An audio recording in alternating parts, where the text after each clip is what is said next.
মন্টু আর তার বোন রিমির ঈদ মানেই নতুন জামা, সেমাই আর সবথেকে মজার ব্যাপার হল কোরবানির গরু। এবার তাদের বাবা হাটে গিয়ে একটা বিশাল গরু কিনে এনেছেন। গরুর গায়ের রং ধবধবে সাদা, কপালে একটা কালো টিপ আর শিং দুটো বেশ বাঁকানো। মন্টু গরুটার নাম দিল বাদশা।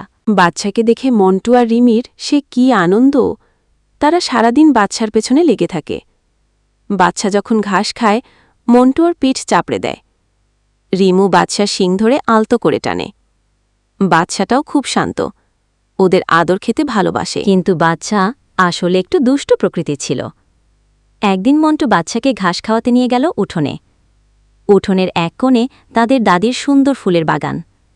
লাল গোলাপ, হলুদ গাঁদা আর গোলাপি ফুলে বাগানটা ঝলমল করছিল। মন্টু একটু অন্যমনস্ক হতেই বাচ্চা সোজা চলে গেল ফুলের বাগানে। আরে বাচ্চা, ওখানে না! মন্টু চেঁচিয়ে উঠল, কিন্তু ততক্ষণে যা হওয়ার হয়ে গেছে। বাচ্চা এক নিমেষেই কয়েকটা গোলাপ ফুল মুখে পুরে দিল। দাদি বাগান থেকে বেরিয়ে এসে এই দৃশ্য দেখে মাথায় হাত দিলেন। হায় রে, আমার সুন্দর গোলাপগুলো! দাদি রেগে বললেন। বাচ্চা দৌড়ে এসে তার ঘরে ঢুকে গেল, যেন সে কিছুই জানে না। আমাদের আজকের ভিডিওটি এই পর্যন্ত। আশা করি সবার কাছে ভালো লেগেছে।